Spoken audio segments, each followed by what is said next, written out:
Our episodes deal with serious and often distressing incidents. If you feel at any time you need support, please contact your local crisis centre.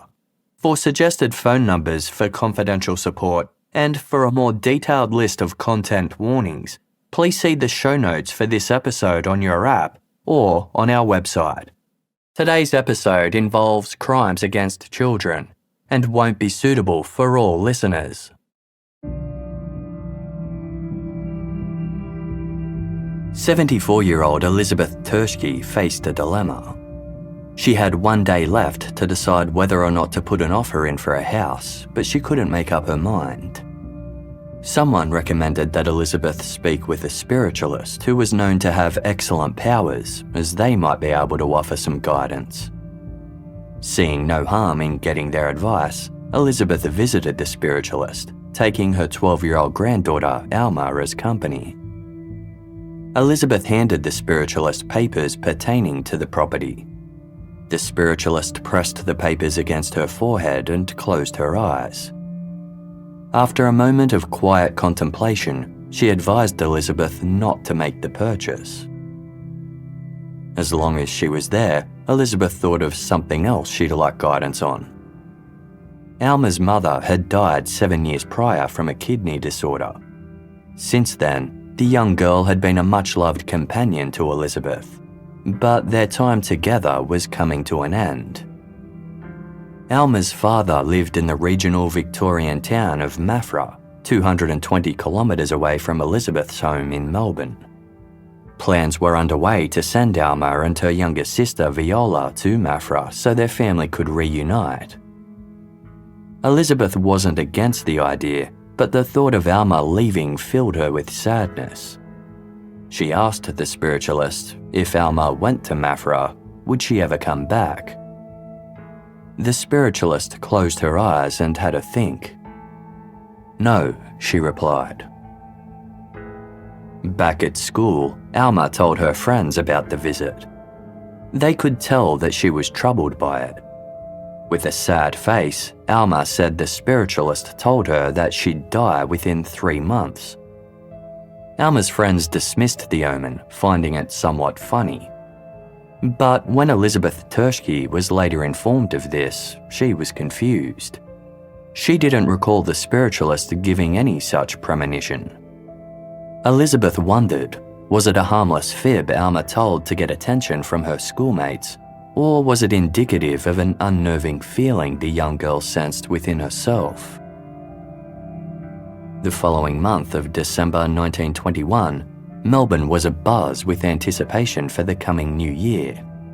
Yet, as night fell on Friday, December 30, things were quiet and sombre at a flat on Collins Street. Several members of the Terschke family and their loved ones had gathered inside, unable to sleep. Elizabeth Terschke was among them, sitting in the parlour with a light on and the front door unlocked. Minutes after midnight, the door opened. Elizabeth stiffened in anticipation as 2 police officers walked through the doorway. With bated breath, she asked, "Have you found my girl?"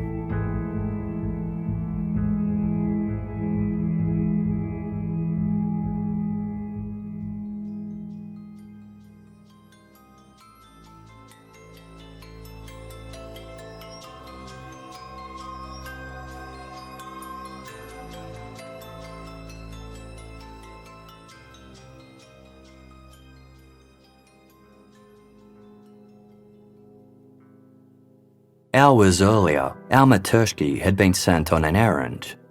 Her uncle John worked at a butcher's shop on Swanston Street, a bustling store-lined thoroughfare in the heart of Melbourne's CBD.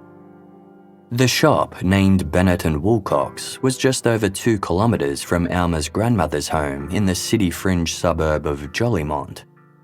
Alma was to visit the butcher shop, pick up a parcel of meat, and then drop it at her aunt's flat on nearby Collins Street before returning home.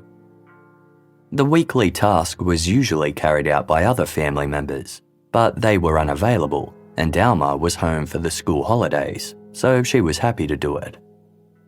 Although Alma hadn't run this errand before, she had travelled into the city multiple times and was familiar with the area. All up, the trip was expected to take no longer than 2 hours. Alma was given money for a tram fare, but she decided to walk instead. It was a pleasant day, and with plenty of other people moving about and busy traffic passing by, she felt safe to do so. Alma took the scenic route through the Fitzroy and Treasury Gardens, arriving at Bennett and Wilcox shortly after 1 p.m. Alma's uncle John wasn't there, so she spoke to the cashier instead, who gave her the parcel of sausages and corned beef. By the time Alma left for her aunt's flat on Collins Street, it was around 1:30. The flat was just a short walk away, but Alma never showed up. When she didn't return to Jolimont either, her family grew concerned. They headed out to trace Alma's steps, but she was nowhere to be found. While searching the city, Alma's uncle John spoke to a police officer who suggested that Alma might have taken a tram to the beach to enjoy the nice weather. But Alma's family weren't convinced. She hadn't been given enough money for a tram ticket that far. The officer headed back to the station where calls were made to nearby hospitals. Alma hadn't wound up at any of them. Her loved ones were told to return to the Collins Street flat in case Alma had finally appeared there. As nighttime descended with no sign of Alma, her uncle John headed to Victoria Police Headquarters on Russell Street to formally report his niece as missing. He was assured that a description of Alma would be sent to other stations so that all officers would be on the lookout for the 12-year-old. The slightly built Alma was 4 foot 10 inches tall with freckles and long golden red hair. She was wearing her school uniform, which consisted of a box-pleated navy blue dress with a white blouse underneath, a white leghorn hat, black stockings, and black shoes. Even though it was the school holidays, this was the nicest outfit Alma owned for a trip into the city. The police also made another round of calls to nearby hospitals. Alma still hadn't been admitted to any of them.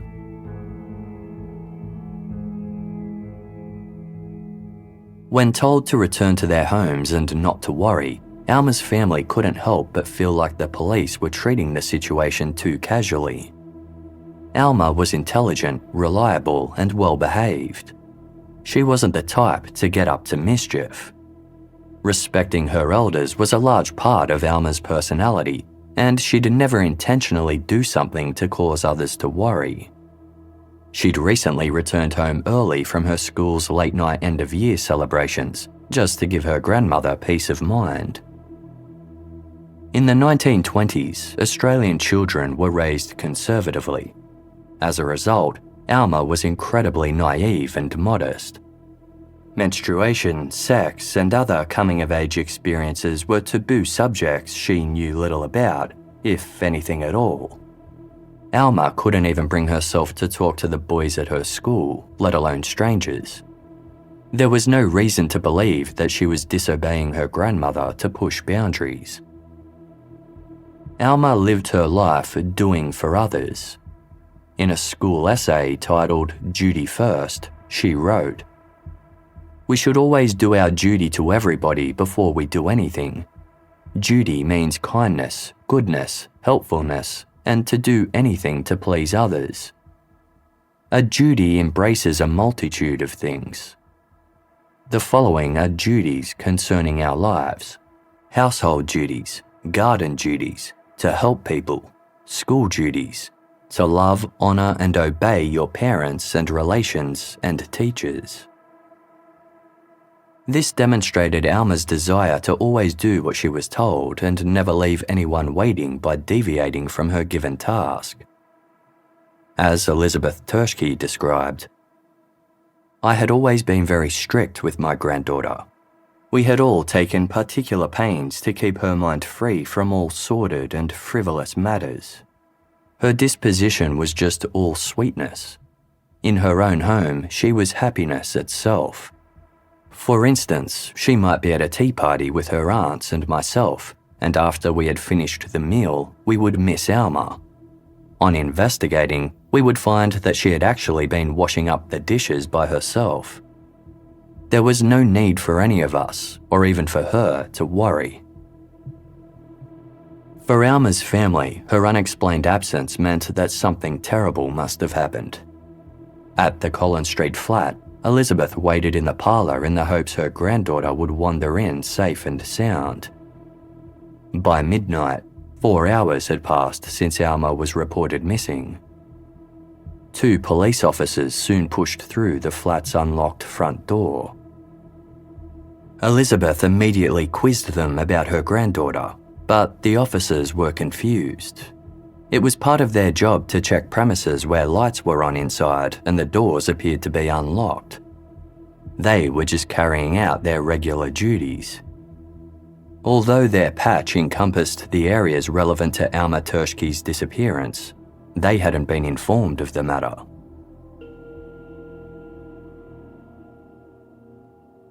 By the following morning of Saturday, December 31, 1921, there still hadn't been any sign of Alma. As Melbourne stirred in preparation for New Year's Eve, Henry Errington roamed the streets with his 11-year-old daughter. The pair were scavenging for glass bottles to cash in for recycling. They'd already made decent pickings around the city's bustling bar district in the east, having so far filled 2 sacks. The duo made their way to the Eastern Market, a flower and retail market between Little Collins and Burke Streets.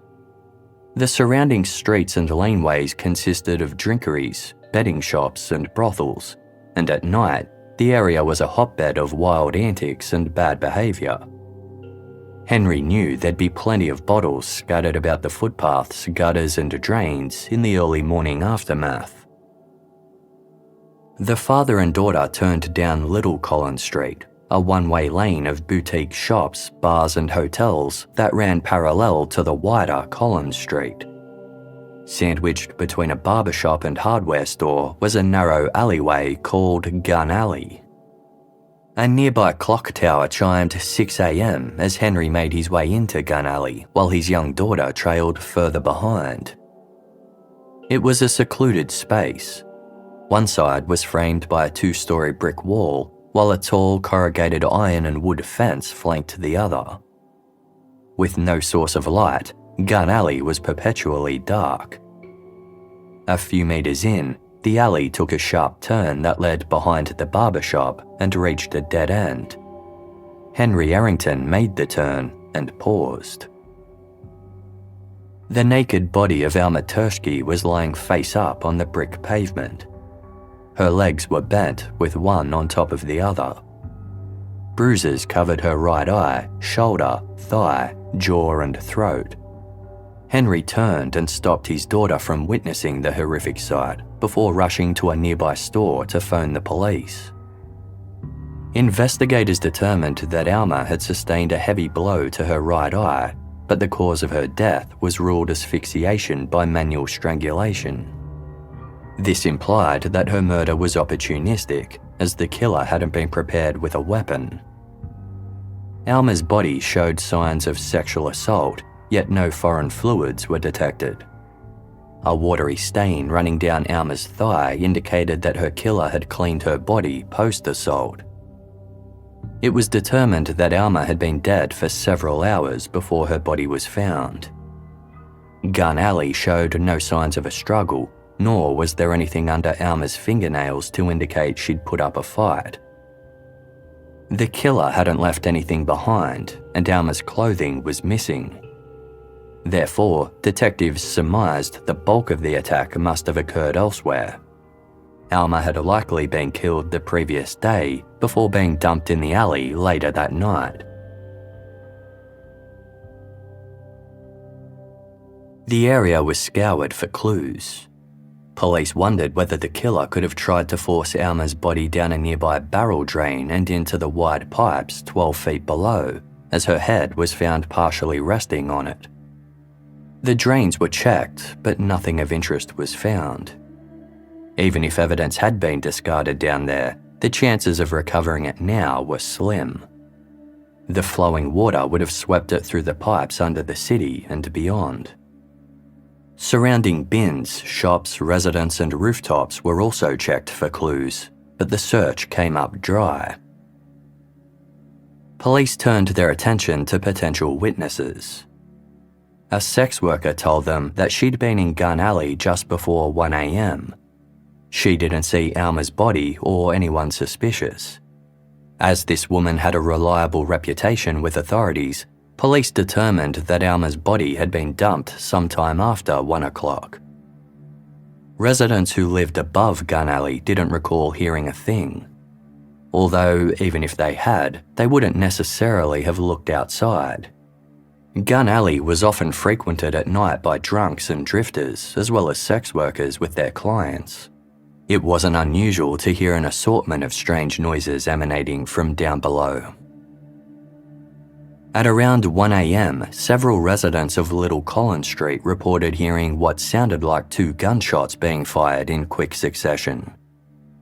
They quickly realised it was actually the sound of a car backfiring. They also heard a door being slammed shut. This supported the theory that the killer had transported Alma's body to Gun Alley under the cover of darkness. But the question remained, where had she been taken first? The killer needed privacy and time to not only assault Alma, but clean her body too. Investigators therefore believed he must have taken her somewhere familiar where he didn't run the risk of being caught in the act. For that reason, shared housing seemed unlikely.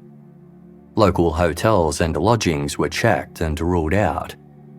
It was also possible that the killer lived with his family but had time alone while they went away for the holiday period. Yet, Alma was manually strangled. This was common in attacks where the killer felt pressured to silence their victim. After killing Alma, common sense dictated that the perpetrator wouldn't have wanted to transport her body very far. The surrounding city streets were never completely deserted, no matter the hour. It was possible that he'd carried Alma's body in a bag or in some other inconspicuous way, yet no one had seen a man lugging anything hefty. The city's alcohol-fueled nightlife might have allowed him to trek along busy thoroughfares completely unnoticed, while the darkened streets, alleys and doorways would have provided him with plenty of hiding spots. Dumping Alma's body was no doubt a strategic move to prevent investigators from having a crime scene to examine. Still, they weren't sure what to make of this scenario. If the killer had access to a car, why didn't he leave Alma's body somewhere it wouldn't be found? Alma's body was left at the end of Gun Alley after it turned 90 degrees and was no longer visible from the street. Unless one had travelled down the alley before, there was no way of knowing it featured this distinctive turn or reached a dead end. If the killer lived nearby or frequented the area often, he'd know which spots were populated, which were lit, and possibly the route and timings of police on the beat. Officers tasked with safeguarding this particular area of Melbourne had a set routine. Between 1 and 2 a.m, they headed to the nearby Town Hall Police Depot for a meal and a drink before going back out. The killer's movements seemed incredibly well timed to fit this gap. The officer on the beat that night was required to check every lane and alley on the block. Less than an hour after the sex worker left a Gun Alley, the officer reached the top of the alley and peered into the darkness. Not noticing anything odd, he continued on his route. Had he performed his duties properly and gone into the alley, he might have come across Alma's body and possibly her killer. Even if the killer had already fled, it was likely he'd still been in the vicinity, and there would have been a greater chance of him being caught. With her long golden red hair, freckled face and school uniform, Alma Tursky cut a memorable figure, and several witnesses recalled seeing her on the afternoon of her disappearance. After picking up the parcel from her uncle's butcher, Alma was seen walking in the direction of her aunt's flat on Collins Street. Unlike the exclusive and opulent precinct that it is today, in the 1920s, the Collins Street area was regarded as a disreputable part of Melbourne. In the words of the Herald newspaper, its atmosphere was squalid and depressing. The streets were lined with decrepit, dated buildings crammed between cheap and gloomy lodging houses. The Age newspaper described it as an unsavoury quarter of undesirables. A witness saw Alma slowly turn up Little Collins Street, looking up at the buildings as if she was lost. Had she continued up Little Collins Street and taken a left, she would have reached her destination. However, at 2:30, someone else spotted her on Burke Street. This meant she'd taken a right. A mother and daughter incidentally trailed Alma for a short distance until she entered the Eastern Arcade, a 2-level building next to the Eastern Market, across the road from Gun Alley. The arcade served as a thoroughfare from Burke to Little Collins Street. Its long, narrow, enclosed court interior was mostly desolate. Many of the shops within were empty, save for 50 or so businesses between both floors, including a tobacconist, a herbalist, and second-hand dealers. Drab, dark, and dusty, the building reeked of mustiness. Neglected grime had crusted over the ornate glass-domed roof, preventing sunlight from pouring in, and cobwebs dangled from all corners and crevices. The arcade's inhabitants were rough. Most were on the fringe of society and/or living in poverty, but there were other unconventional characters like fortune tellers and mediums. As The Age described, "From the early days of Melbourne, this section of the city has been the haunt of thieves and gamblers and other people of low type, a haven for evil characters." Most of the arcade's regulars were suspicious of police and reluctant to speak with them. There was no known reason for Alma to enter the Eastern Arcade. Alma's grandmother suggested she might have gone in to use the public restroom. Whatever the case, it was unlikely Alma was aware of the arcade's seedy reputation. Towards the Little Collins Street exit of the Eastern Arcade was a bar called the Australian Wine Saloon. It too drew in a bad crowd. Anyone was served there, regardless of age. Customers were often spotted around Little Collins Street at all hours in varying states of intoxication, vomiting, urinating, and confronting passers-by. The Australian Wine Saloon was owned and operated by a man named Colin Ross. Shortly before 3 p.m. on Friday, December 30, Colin briefly stepped out of his saloon and happened to see Alma Tursky. She paced around as if looking for somebody before exiting the arcade. The next sighting of Alma was as she crossed Little Collins Street, just a few hundred metres from where she'd started her journey. It had taken her 90 minutes to walk in a circle around a city block. Even more troubling, when witnesses described Alma's demeanour, they used words like nervous, agitated, and even frightened.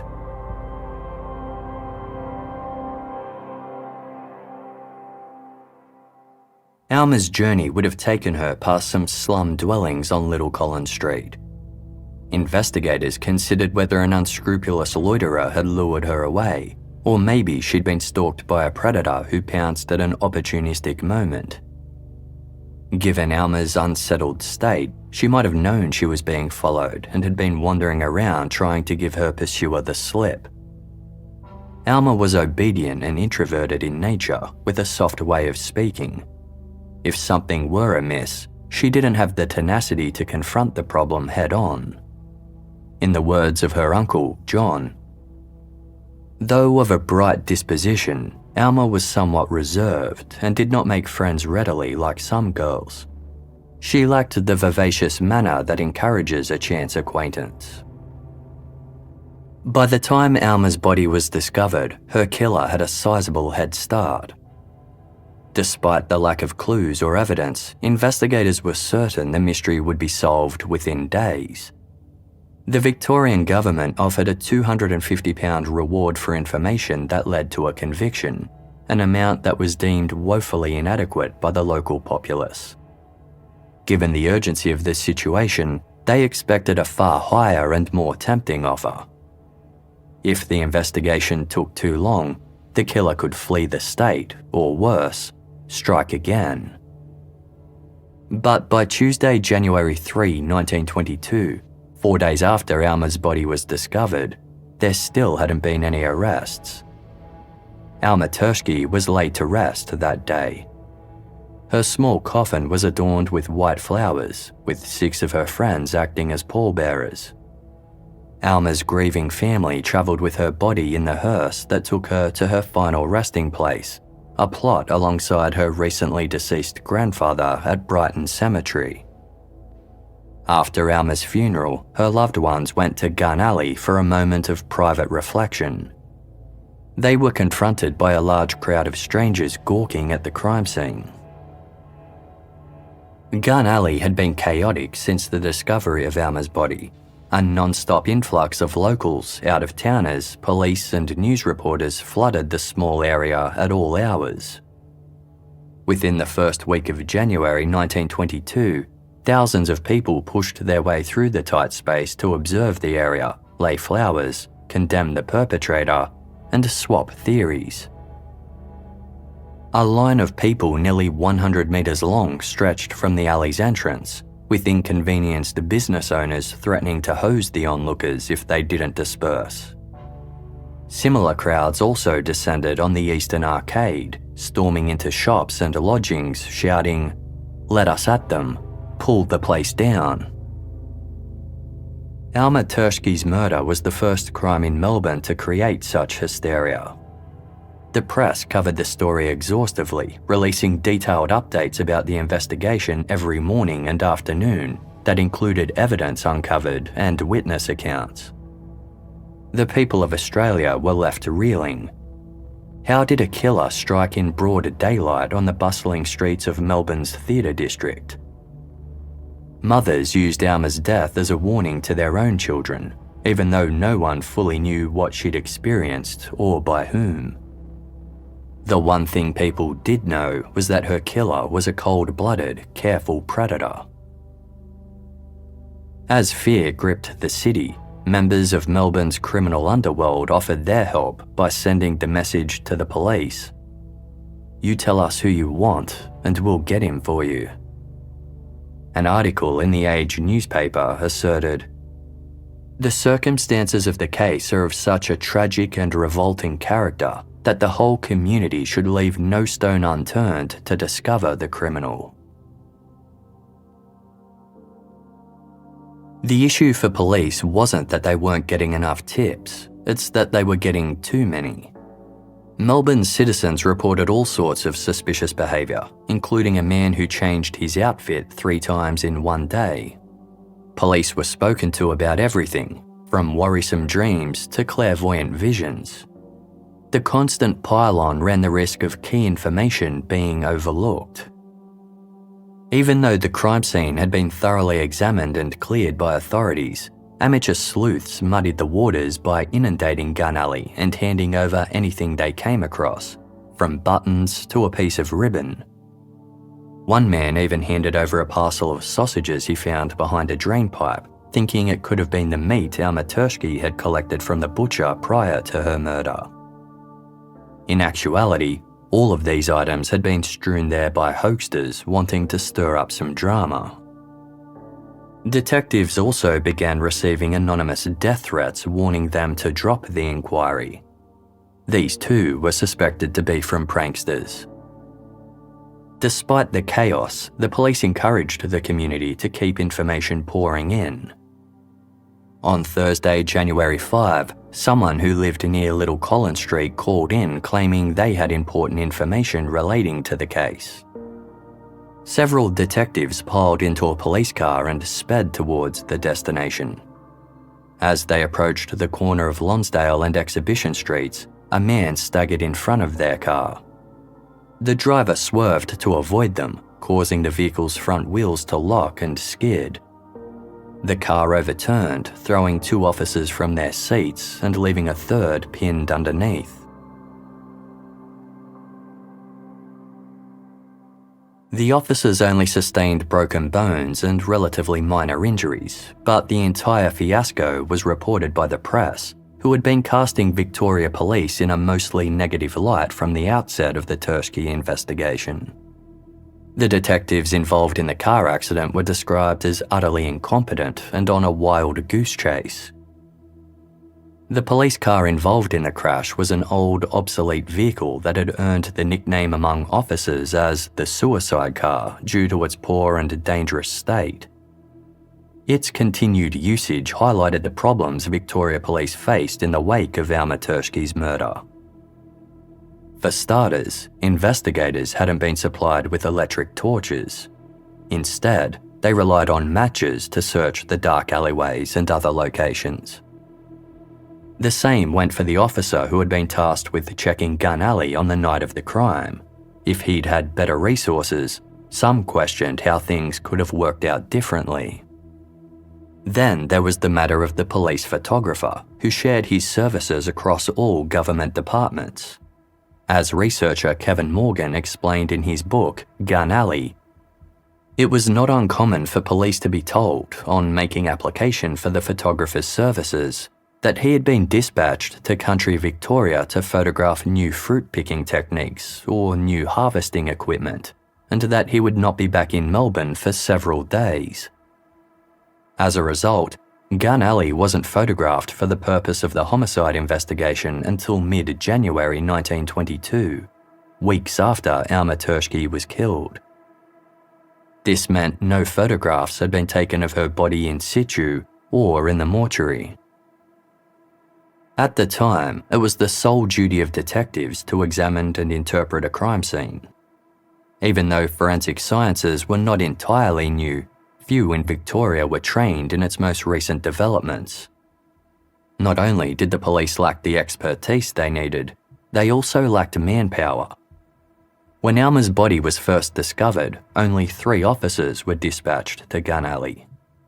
This was barely enough to maintain the integrity of the crime scene, let alone close off the surrounding area to search for the killer. Curious onlookers and news reporters had trudged their way through the alley before it could be cordoned off and guarded.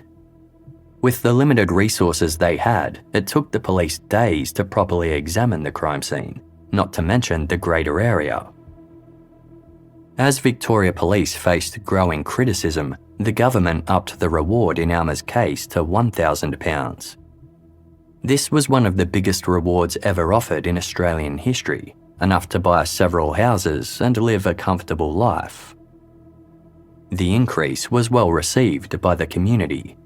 It served as both a face-saving strategy for the government and a timely distraction of the underlying issues that plagued the police. Meanwhile, the relationship between the police and the press remained rocky. While both were set on identifying Alma's killer and worked in tandem at times, the press's criticism hurt relations. Within days of Alma's murder, they'd portrayed the police as having failed ingloriously for not making any arrests. They started demanding a royal commission into the police's incompetence, and the public had little confidence in law enforcement as a result. The pressure on detectives to solve the case quickly was immense.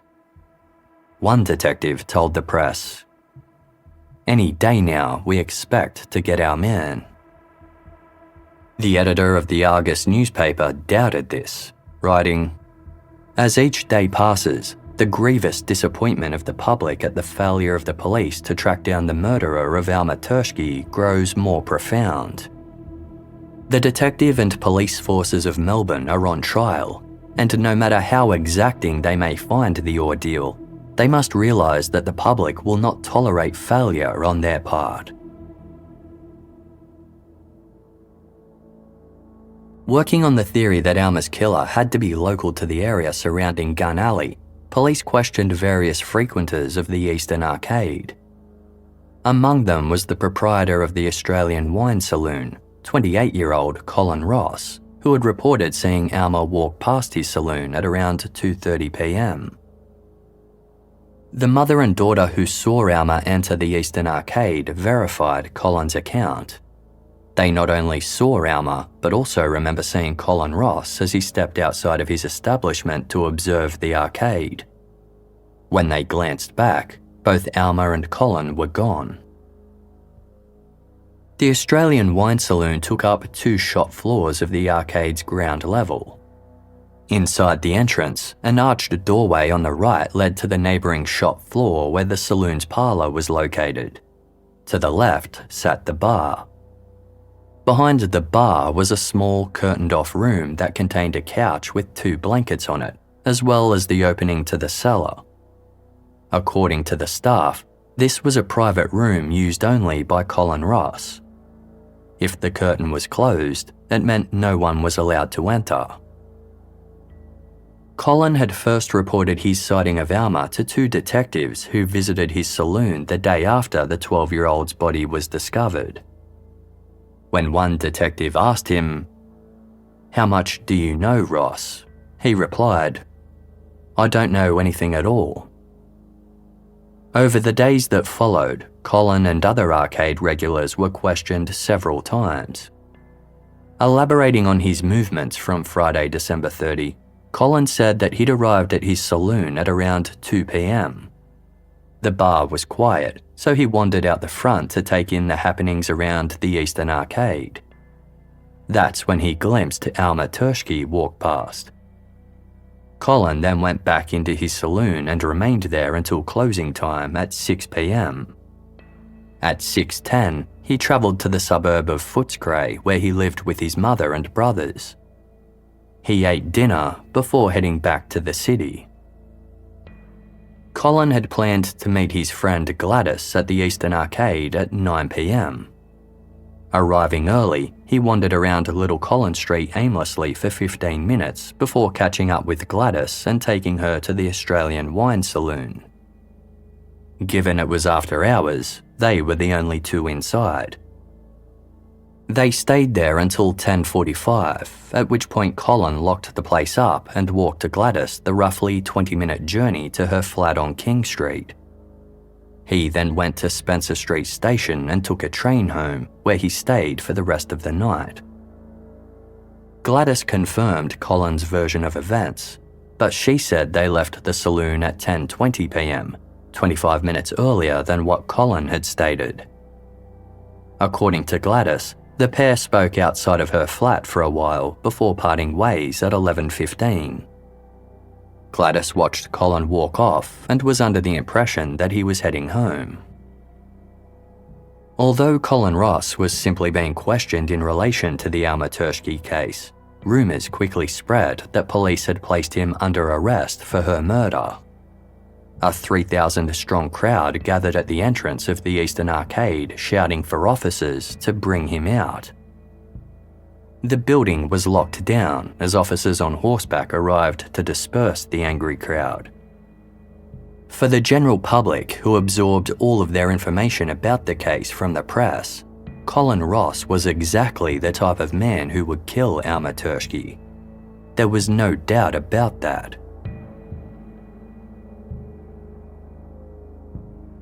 A little under 2 years earlier, in March 1920, police received a call from Colin's then-girlfriend, Lily. She claimed that Colin had threatened her with a revolver after she rejected his marriage proposal, saying that he'd have her dead or alive. Terrified, Lily had accepted his proposal just to placate him, but then called the police as soon as he left. Colin was charged with using threatening words towards a young woman and carrying firearms without permission. He avoided a 14-day stint in jail by agreeing to a 12-month good behaviour bond with a £5 fine. More recently, a patron of the Australian Wine Saloon was robbed of his cash and shot in the shoulder. Several people were suspected of being involved in the crime, including Colin Ross, and he was subsequently charged with armed robbery. Yet, the victim had been heavily intoxicated and couldn't recall who was responsible for his injuries. Investigators were left with conflicting accounts from the disreputable accused, who lobbed blame at each other, and Colin was ultimately acquitted. A criminal with a penchant for violent acts, Colin Ross fit the bill of a killer. He had a burly, strong figure and could have easily intimidated and overpowered little Alma Tursky. He matched the police's suspect profile, being a local business owner familiar with the area. Yet, they hadn't uncovered anything to justify his arrest for Alma's murder. Detectives quizzed Colin about his relationship with women. Through their inquiries, they'd been told that Colin was known to boast about his sexual prowess, claiming that he was, quote, the largest sexually made man. He allegedly said that if his sexual partners didn't do what he wanted them to, he would, quote, strangle the bastards. Though police never revealed their sources for this information, it was no secret that they'd questioned many sex workers in the aftermath of Alma Tursky's murder, and Colin was known to engage their services. When confronted with these statements, Colin asserted it was all lies. He seemed perplexed that anyone would say these things about him, so much so that he arrived at police headquarters to find out who had. Detectives refused to tell Colin their sources and asked why he was so anxious to know.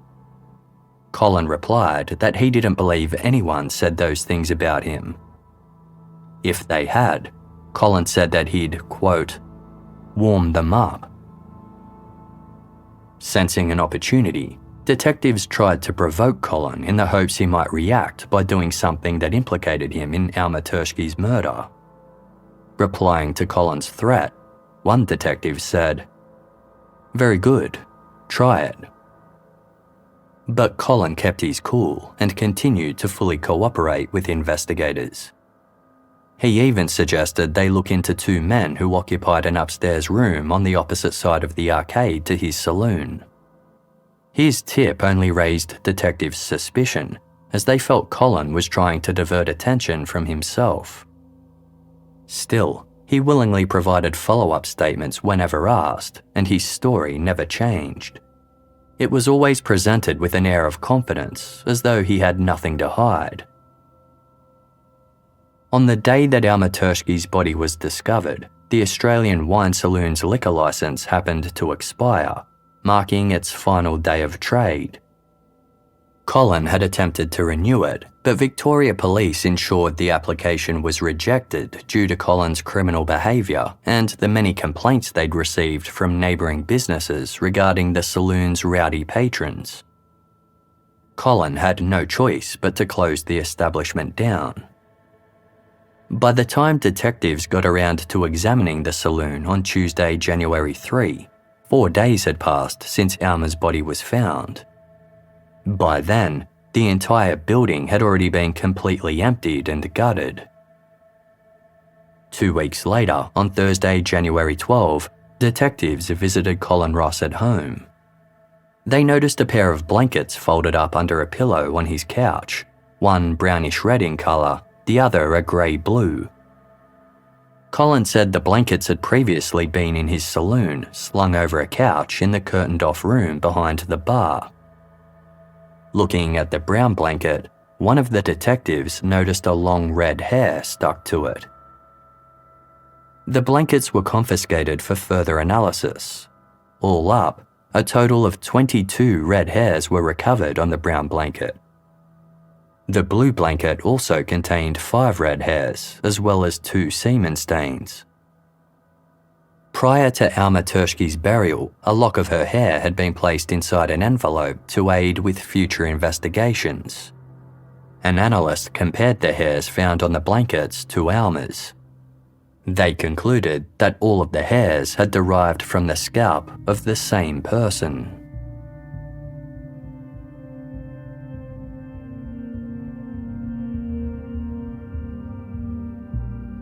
At the police station, Colin Ross maintained that on Friday, December 30, he'd walked his friend Gladys back to her flat before catching the train home. He added that he got home at around midnight and went straight to bed. Once again, detectives switched their line of questioning to Colin's personal life. They said a source had told them that Colin had a habit of exposing himself when drunk. Colin denied this, saying, "That is a lie, and I do not believe any person told you that." The interviewing detective, Fred Piggott, responded, "Do you think I am lying?" Colin mulled it over before replying, "I won't say that." His response intrigued detectives, as it wasn't an outright denial. In a way, his coy answer seemed like an admission. For Detective Piggott, this was a huge step in the right direction. What Colin didn't know was that someone had already come forward implicating him in Alma's murder. Olive Maddox was a sex worker by trade and a regular visitor at the Australian Wine Saloon. She considered Colin Ross a friend, even though he'd unsuccessfully propositioned her for sex on multiple occasions. Olive had told police that she'd been at Colin's saloon at 5 p.m. on Friday, December 30. After ordering a drink, she stood in the archway to the parlour to see if she recognised anyone inside. Sitting alone in a corner was a young woman wearing a dress with red hair flowing down from under a hat. She had a glass in front of her, but Olive wasn't sure what it contained. According to Olive, she approached Colin Ross at the bar and told him there was a girl in the parlour who appeared too young to be drinking there. Colin smiled and responded sarcastically, "Oh well, if she wants it, she can have it." Olive left the saloon shortly after, noting that the girl was still there. When she returned almost an hour later, it was 5 minutes till closing time, and neither the girl nor Colin Ross were anywhere to be seen. Olive claimed to have crossed paths with Colin Ross again 6 days later on Thursday, January 5, when he asked for her thoughts on Alma Tursky's murder. Olive didn't know much about it, but Colin had plenty to say. He started lambasting Alma, claiming the papers were making her out to be goody-goody when she was in fact, quote, a cheeky little devil. He said that the little girl was at an age where she wanted a man. Colin's comments disturbed Olive, but she couldn't say with certainty that the girl she'd seen in his saloon had been Alma Tursky.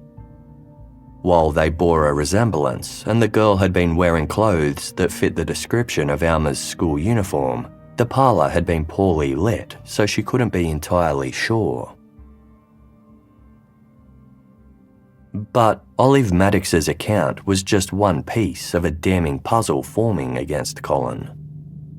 Detectives had learnt that Olive wasn't the only one who claimed to have seen a girl matching Alma Tursky's description at the Australian Wine Saloon. Ivy Matthews was a bartender and former employee of Colin Ross. She told the police that on December 30 she'd dropped into the saloon at around 3 p.m. As she approached the bar, Colin emerged from his private room, leaving the curtain open long enough for Ivy to catch a glimpse of a young, red-headed girl sitting on a chair inside. Ivy wasn't sure what to make of the situation. She wondered whether the girl's mother was also in the room, just out of sight. Ivy watched Colin pour a glass of wine before returning back behind the curtain. She left the saloon shortly after, but her observations continued to bother her. Ivy already thought Colin Ross was a pervert. She claimed to have previously seen him follow and accost children around the arcade and had warned him to leave them alone. According to Ivy, when she learned of Alma Tursky's murder on December 31, she immediately confronted Colin at work about the girl she'd seen in his back room. Colin swiftly ushered Ivy outside and onto Little Collins Street so they could talk privately. He admitted that he'd been standing outside his saloon when Alma approached and asked him for a drink. He said that he led her inside and into the back room. Colin assured Ivy that he didn't do anything to Alma, but implied that she'd been with men before. He said he'd intended to move her on when his bar closed, but she wouldn't leave. But Colin soon changed his tune. He allegedly broke down, telling Ivy that he suffered from a disease where being in the presence of a child caused him to lose his head. He confessed that he'd, quote, ravished Alma, and that without meaning to, she was dead before he knew it. Afterwards, he wrapped Alma's body in the blankets from the back room and went home. He drove back to the saloon in the early hours of the morning and used his car to move Alma's body to Gun Alley. As Colin told Ivy this, he was visibly distraught. According to Ivy, he said that after killing Alma, he'd felt like getting a knife and finishing himself. Interviewing detectives presented Colin Ross with the allegations from Olive Maddox and Ivy Matthews. He called them deliberate lies, saying, "You can get nothing on me." Colin Ross was nevertheless charged with the murder of Alma Tursky. As he was led away for processing, his relaxed attitude faltered and he began yelling about a frame-up. His mother and brothers accepted his assertions of innocence and contacted a lawyer. Colin was scheduled to appear in court the next day. By then, news of his arrest had made headlines, making him the most hated man in Australia. A large angry crowd amassed at the city court calling for Colin's head, as the police tried in vain to disperse them. Colin was transported into the building via a direct passage from the police station cells to bypass the raging mob. Colin appeared optimistic about his situation, though wept after briefly speaking with his mother. His nerves kicked in once he was in front of the judges. Detective Fred Piggott detailed the case against the accused. He spoke of Colin's sighting of Alma at the Eastern Arcade, but added nothing further, simply saying, "There is other evidence which, at this stage, the police do not wish to disclose." A coronial inquest into Alma Tursky's death was scheduled to determine if Colin Ross would stand trial for her murder.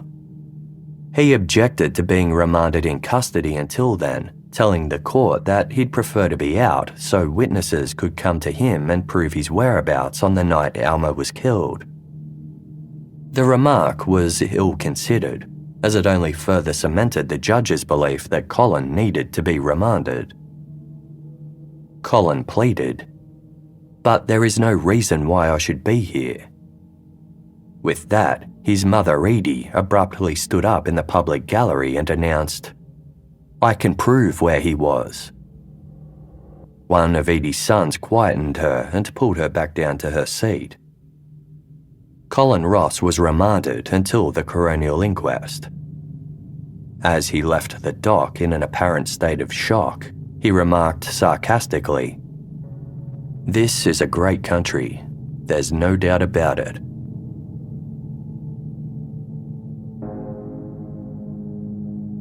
While Colin was on remand, a fellow prisoner named Sydney Harding came forward to the police to divulge a serious incident. During a private conversation in the prison yard, Sydney claimed that Colin had asked him, "What do you think of my case?" Sydney didn't know enough about it to offer any insight. Colin asked if Sydney could be trusted. Sydney assured him so. Colin then told Sydney about how he'd seen a distressed-looking Alma walking through the Eastern Arcade. He tried to strike up a conversation with her, but she ignored him.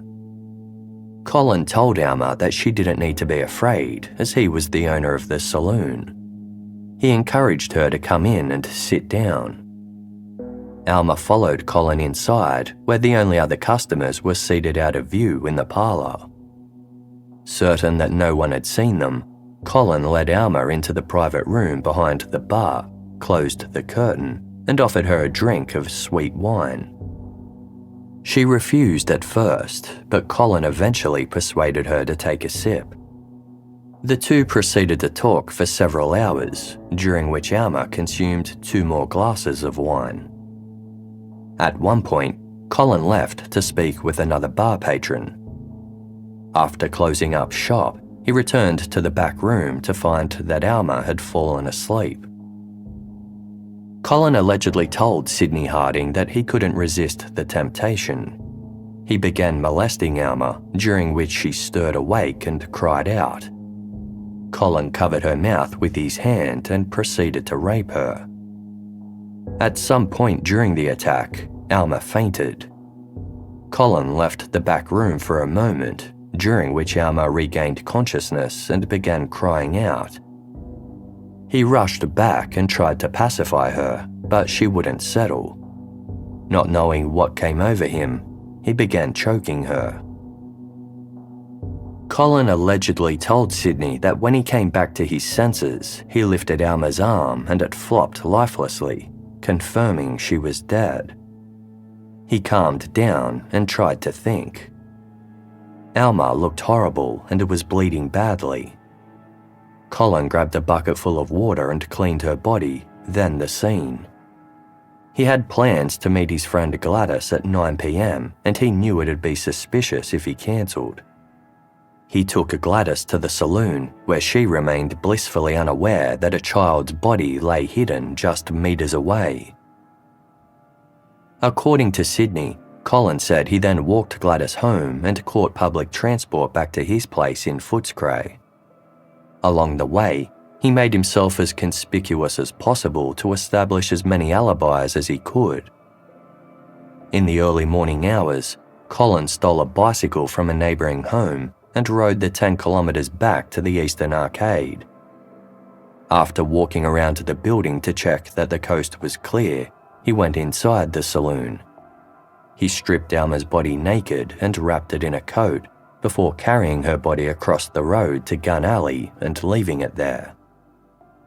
On his way home, Colin stopped on Footscray Road and tore Alma's clothing into strips. He scattered the pieces as he rode onwards, throwing each of her shoes into 2 nearby rivers. After returning the bicycle to his neighbour's house, he went home. Colin allegedly told Sydney that the only other person he'd told this to was his lawyer, who'd advised him to keep his mouth shut. He said he trusted Sydney and felt good about his case. Once it was all over, he intended to sue for compensation, unless he lost, in which case he'd take his own life. The inquest into the death of Alma Tursky took place on Wednesday, January 25, a little under a month after she was killed. An angry mob encircled the building, forming the largest crowd the court had ever seen. This time, the police came prepared. They kept the peace as detectives, witnesses, and members of Colin Ross's family were hurried inside, followed by the shackled man himself. Each of the case's witnesses took the stand to reiterate what they'd seen or heard. Colin stared unflinchingly as Ivy Matthews and Sydney Harding detailed the alleged confessions he'd made to them. Every so often, his lips would curl into a smile. After hearing testimony from witnesses, case detectives, and a forensic analyst, Colin refused the opportunity to take the stand. The coroner then handed down their findings, concluding that Colin Ross was responsible for Alma Tursky's death and committing him to stand trial for her murder. In the meantime, a woman came forward to hand something over to police. She'd been travelling along Footscray Road when she came across a 6-inch square piece of blue fabric in the gutter. The police believed it was part of the dress Alma Tursky was wearing on the day she was murdered.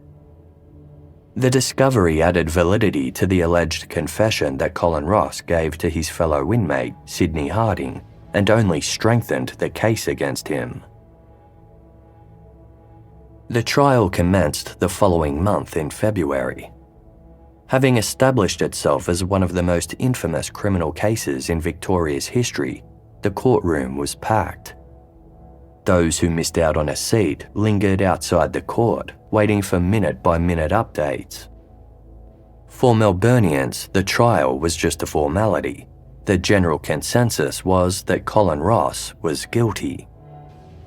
Colin was ushered into the courtroom, where he staunchly announced his declaration of not guilty. All the witnesses who testified at the coronial inquest reappeared for the murder trial.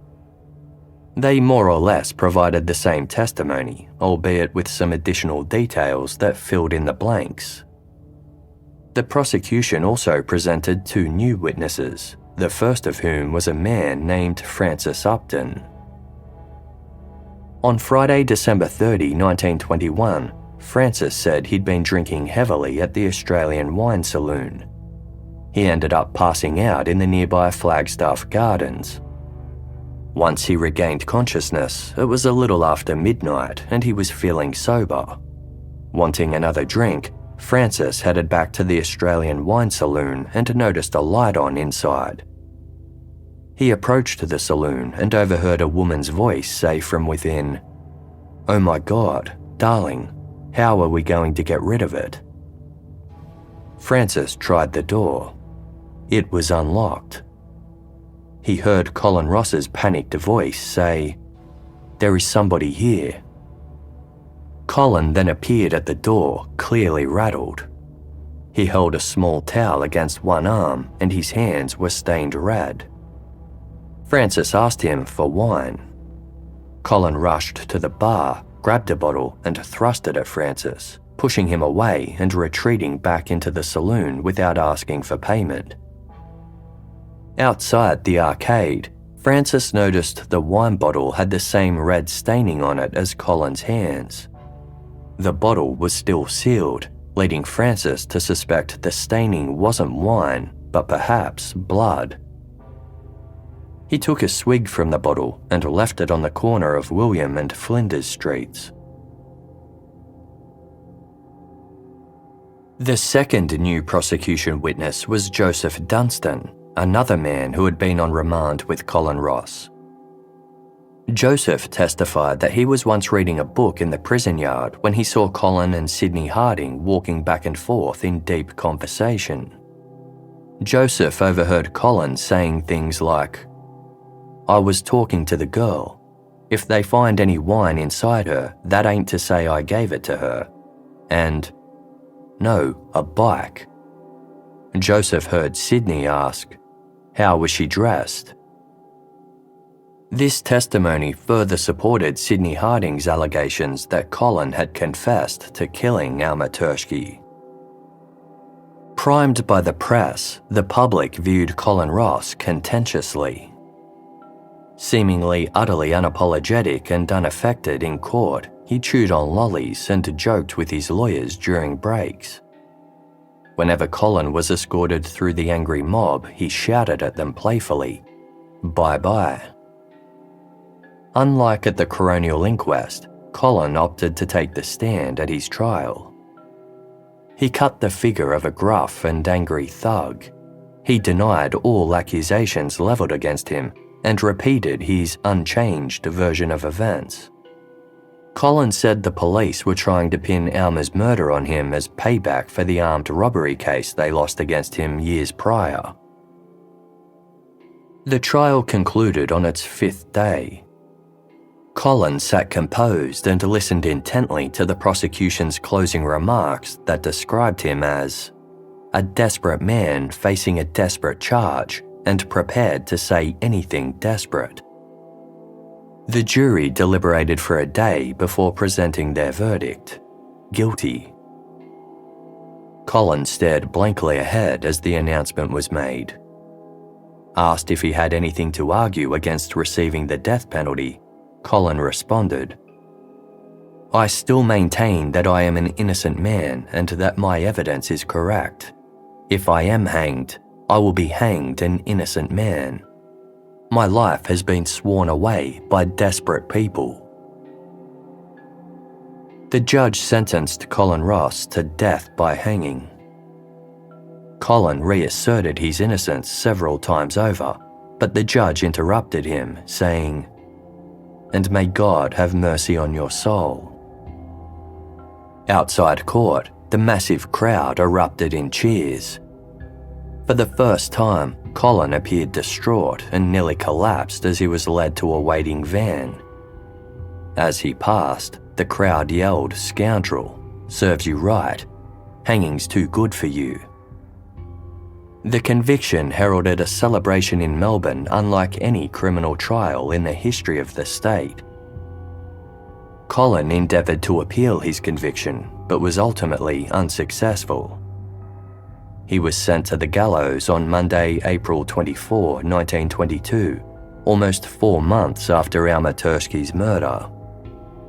His final words were, "I am now face to face with my Maker, and I swear by Almighty God that I am an innocent man. I never committed the crime, and I don't know who did. I never confessed to anyone. I ask a God to forgive those who have sworn my life away."